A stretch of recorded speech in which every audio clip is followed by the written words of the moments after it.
Hello and welcome to another Wilksy Roundup. Today we'll be talking about the GTA 6 controversy, where crazed Rockstar developers advocate for the death of Donald Trump and have given their souls over to Rework Network, another diversity hustler, consultancy firm, to them the error of their ways and how to make the work environment and their games become bland, toxic and boring, and comedy is not allowed. We have the deranged Perfect Dark developer that said gamers were a mistake, let alone called them racist pigs. And lastly, Rocksteady is finally pulling the life support machine plug from Suicide Squad Kill the Justice League. Finally, the title in its name gets a happy ending after all. So without further ado, hi, I'm Wilks15 and let's dive into this stupidity.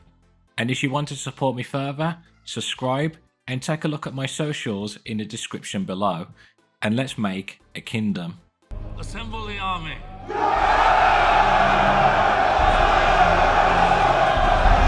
Alyssa Powersley, a senior talent acquisition specialist at Rockstar Games, responded to a post from Bernie Sanders on her now deleted account on X, wishing for the death of Donald Trump and his family. For starters, talent acquisition is just corporate for Karen busybody and getting rid of people you can't control inside and outside the company, and give positions and promotions to people who will be the company's lapdog. So yes, a useless position. God, it's times like this I wish these people just get off Twitter X and do something practical in their lives. But it doesn't stop there. Another Rocksteady employee, Max C, an associate production coordinator, reposted a post from Amir Satvat, a business development director at Tencent Games, claiming that Gamergate 2.0 were criticizing video game developers for being diversity hires, being told that they were only hired for their appearance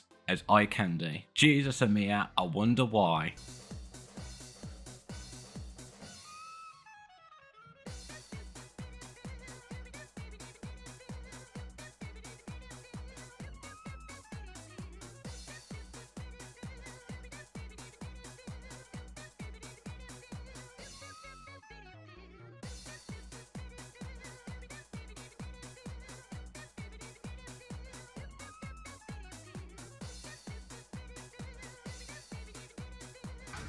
It was all a lie.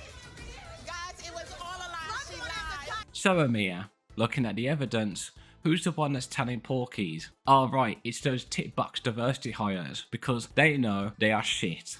And what's worse, if they can't take the criticism while being one of the faces in a billion-dollar industry, then this job is not for them. But what's worse, if they claim that the reason why gamers are not happy or buying their products is because of hate and harassment whilst playing the victim rather than to listen to the criticism, they're playing with fire and they're looking for trouble. And when it happens, they're always going to find it, but they always end up getting cremated every single time. Money won't be generated and video game products won't be pre-ordered or bought in the millions. And last but not least, YouTubers will get the 411 on them, which of course will lead to them signing their own death warrant in their career. And it would have stopped if they just kept their mouth shut and give us the handmade quality that gamers are begging for years, that the East is giving us right now.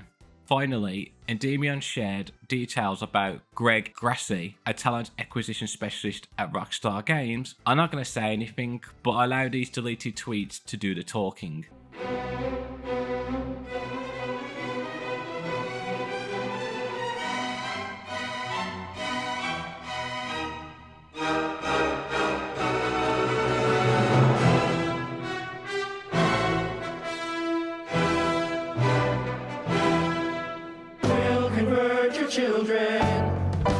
Yeah, I'm already shocked and disgusted as it is, and you wonder why gamers do not like Did Not Earn It hires with their brainwash takes and their perversions. So why and where is Rockstar Games hiring the mentally ill? Well, we'll show you in this next article, courtesy of Smash JT. During a recent live stream, I took some of you through an incredibly painful DEI indoctrination course that Rocksteady Games has been reportedly subjecting their employees to specify a model called unconscious bias designed by Stacey A. Gordon. By the way, I'm not going to show it because it's quite long and you can watch it in your own time. This was in fact the very same course that friend of the channel Endymion mentioned in his video. Grand Theft Auto 6 exposed Silence's white male developers, Rocksteady infested with woke DEI agenda, and how white male employees of Rockstar were forced to take on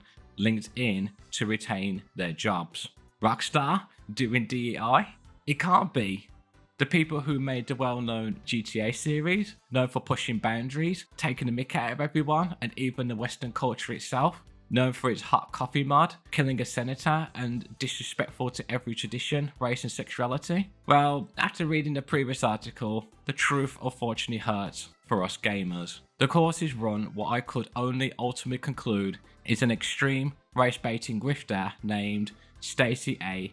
Gordon. The course reportedly admits to help participants recognize and acknowledge your own biases, while outlining the supposed organizational benefits, uncovering biases in decision making. But that is sus AF. People like Stacey create their own companies often, and even invent titles that aren't even real, to sound important and authoritative. But let's take a look for ourselves. Stacey A. Gordon, she, her, bias disruptor, unapologetic evangelist for inclusion, top voice in gender equality, global keynote speaker, #1 course on LinkedIn. Experience: executive advisor, keynote speaker, author, and inclusive workspaces consultant. Rework Work is a black-owned, woman-led, and certificated organization dedicated to disrupting biases in workplaces around the globe. Even the most progressive companies often struggle to uncover their diversity, equity, and inclusion blind spots, which makes it hard to know which practices and solutions to implement to bring about lasting change. We are dedicated to fostering unsustainable change on the journey toward building an inclusive work culture, certificated at the highest level. We hold experience working with executives across a wide variety of industries. We empower companies to create healthy people first paradigms, which allow teams to be happier and more productive. Yikes. I'll put this all into 2 phrases. She's a snake or hustler, and she's a parasite, because the things that she's proclaiming that she eradicate unconscious inclusion and unconscious bias is all a load of crap. She's the one that's going to open the gates of hell and make those employees become her minion hellspawn by allowing their ever-present anxieties to become hyperbolic and out of control, until one is so out of touch with reality and it's now going to be difficult or impossible for them to come back from it. And when that happens, she proclaims she's the solution. But really, it's going to cause Rockstar Games to be 1 step forward and 5 steps back, constantly. I don't want peace. I want problems, always. I call this the opioid effect, because we can already see the effects of the people who are on board with the DEI cancer. As once they start, they're on a never-ending binge of wanting a dopamine high of narcissistic validation that is going to self-destruct themselves and make stupid decisions in life. And when things go wrong, they disguise it as harassment or whatever phobic or ism, or just blame society as a whole, which is in itself really sad. Speaking about racism, let's talk about the Perfect Dark developer that allowed gamers in his airhead mind. Let's take Colby Payne, the level designer for Perfect Dark. Looks like a sweet and innocent lovely gentleman, but unfortunately his mind is broken. Payne has not only made inflammatory comments about gamers, but he has also attacked those critical of race swaps and certain portrayals in gaming, labeling them as racist pigs. Payne responded to allegations of harassment against The Last of Us Part 2 voice actress Laura Bailey by declaring gamers were a mistake. Seeing a lot of comments turned off for Pride Month post, I wish all bigots to kindly fuck off and learn to love others for who they are. Gaming is for everyone except bigots.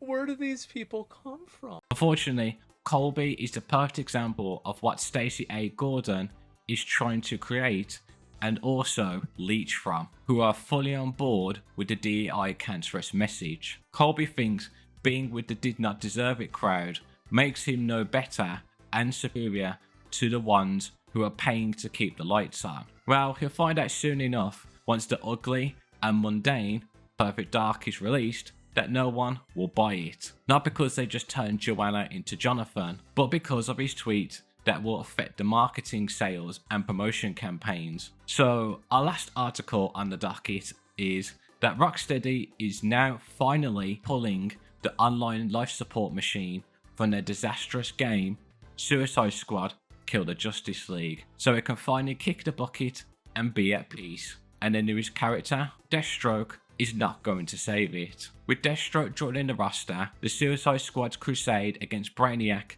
is drawing to an end. Season 4 will finish up with episode 8, which is scheduled to release in January 2025, and that will serve as the last seasonal episode for Suicide Squad Kill the Justice League, while Season 4 episode 8 will mark the final battle against Brainiac. All online features will continue to be available, so you're still able to enjoy co-op with friends, as well as previous seasonal episodic content. You'll also have the option to play the game via the new offline mode, which allows access to the main story campaign and all post-launch seasonal gameplay content without an internet connection. For more details, visit our Season 4 FAQ. Warner Bros. Has finally admitted defeat.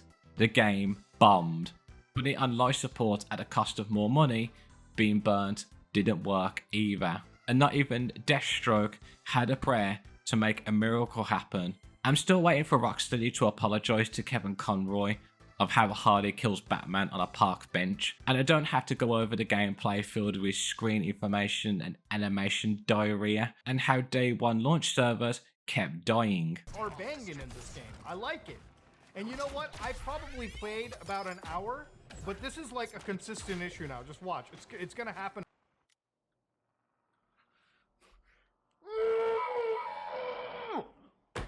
Oh my god, dude. I was trying 4 times to get here. I actually saw some new gameplay. I actually heard. Why do we need this in the year 2024, man? But hey, the store worked throughout, as microtransactions was the whole game experience. You can't see none of that. But that store work. That store work. I can't play the game, but the fucking store works. But let's take a look again at who worked on this game and the development team. Joker, he's masking insecurities with traditional Joker behavior. Me as a person is, well, as a fish, is this incredible character who's super well read and super well to do, and I'm sure could smash an operatic performance. Between Metropolis and Gotham is that Metropolis really acknowledge and really trust Superman, so there is a lot of statues to thank Superman for everything he's done for the city. You're getting to see Metropolis through the villain's eyes. You're getting to experience this world and traverse through this world as the villains. Gear sets are villain themed. For example, if you have a Bane gear set and you trigger his buffs in the game, some of it will have the Bane drums and you'll be like Bane and like boom, boom, boom, and then there's like green smoke and you trigger all kind of effects. Bane and like boom, boom, boom. This is why we can't have nice things, Barry. You asshole! Yeah, filled to the overflowing brim barrel of Did Not Earn It and activists. Oh, and I almost forgot, Sweet Baby Inc., as they sometimes go by, Sweet Baby Chiclet in Canada, was involved as well. Worth it. I'm glad Sefton Hill and Jamie Walker abandoned Rocksteady while they still had the chance and doing their own thing. So, what can we take away from this week? Well, as we know, DEI is a cancer and a parasite within itself that destroys not only the human body, but also the mind and soul. But unfortunately, this parasite does not cause a swift demise or doesn't lead one into eternal sleep. No, it will control its host and eat everything that made them strong and grounded and turn them into the parasite's bitch. The parasite's DEI is now in full control, and just like a green-banded Brusac parasite cycle, once it's eaten by a bird, it can reproduce inside the bird and its eggs are spread by the bird's poop, ready for another snail or insect to eat the parasite babies, and the cycle starts all over again. The hustle never ends. One will have to ask, why do these people not only hate gamers, let alone hate the game Kingdom Come Deliverance? They now have a new hatred for Tobias Strauss-Zelling, PR manager for Warhorse Studios. Right, because apparently his game was made in 2018 and is now on sale and is selling more than BioWare's Dragon Age The Failguard. Now of course, the activist brigade are going to say, oh well, people are just buying it because the game's on sale and the sequel is coming in February 2025 as a PR market stunt, which is very true. However, they missed out one brutal truth. A game made back in 2018 is selling more than a game released a month ago. Yeah, that is really bad, and it just shows players love history games more than alphabet soup propaganda and struggle session seminars. And not only that, they're now flexing on those who hate him and despise him, and I would do the same thing as well, to show those that you're not going to bully me or try and control me. People who complain that there's no diversity either, little have they forgotten it's supposed to be a historically accurate game set in the 15th century of Bohemia in the Czech Republic. And yes, there were people from all walks of Europe who went there. When I say lack of diversity, they mean there are non-white males or LGBTQ representation. And if they actually done the research, let alone played the game, there are actually gay people who are branded as sodomites. And unfortunately, if people found out, it was either brutal torture for you or being banished out of your village.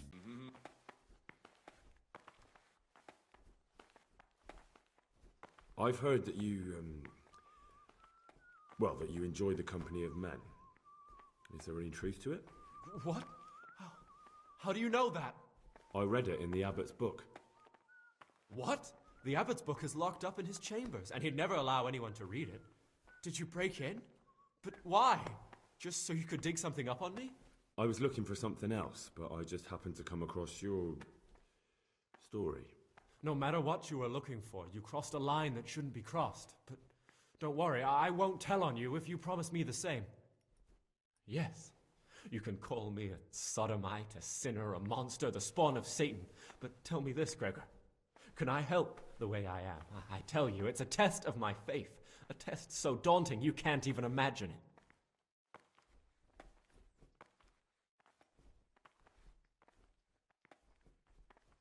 You're right. I found it interesting, but I'm not judging you. You are the way you are. You should be true to yourself. I'm glad you aren't like the others. Thank you for not passing judgment. I swear to God, I've never lain with another man. I've never sinned. When my father wanted me to find a wife and start a family, I told him the truth, and he had me sent here. And in a way, I was glad. My guilt had been consuming me, and I knew in the monastery I'd find peace. The Lord sees my soul, and he knows it's pure. But again, that will still not suffice, as activists will complain that the game is too offensive, even though that is the brutal truth of the 15th century in Europe. As I said before, gamers love escapism from the real world and experience brutal honest truths and the harshness of reality that comes with it. GTA, back in its glory days, proves this time and time again. NetEast is now gloating with their new title, Marvel's Rivals, as they now reached 10 million players in 3 days, showing the Concord losers and even Blizzard Activision that DEI is a lie, showing players do not need a reason to buy or play their games. They have to be worthy of the customer's time and money that they themselves fail to recognise. NetEast and Warhorse Studios are independent companies that do not rely on grants or loans or DEI company consultancy firms, government funds, or even BlackRock themselves. So they haven't got insane quotas to reach or fees to investors with petty pigeon feed virtue signaling, only generate cash flow.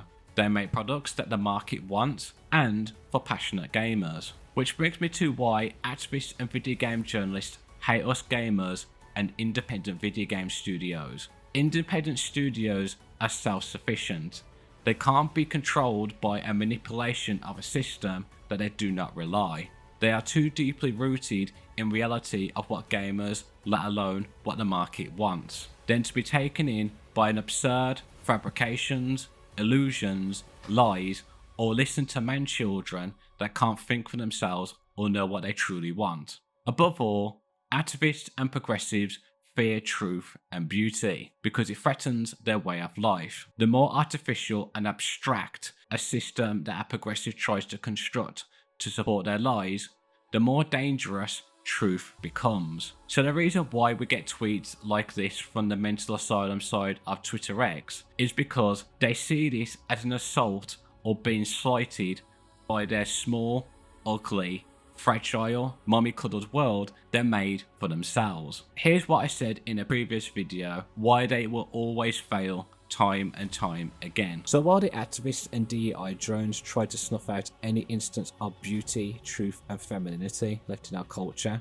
they will ultimately fail as long as there is one beautiful, moral-minded human in the world, one captivating game box artwork, disc or manual that will move the soul. One legend told over and over again of a hero who saved mankind from danger, ready to put everything on the line and even their own life itself. The power of truth and beauty always and forever will still convict us, and the Streisand effect is forever. Heck, even Marvel's Rivals proves this, as gamers from Overwatch 2 now migrated as well as newcomers, which I'll cover in another video. Until then, this is Wilksy 15 signing out.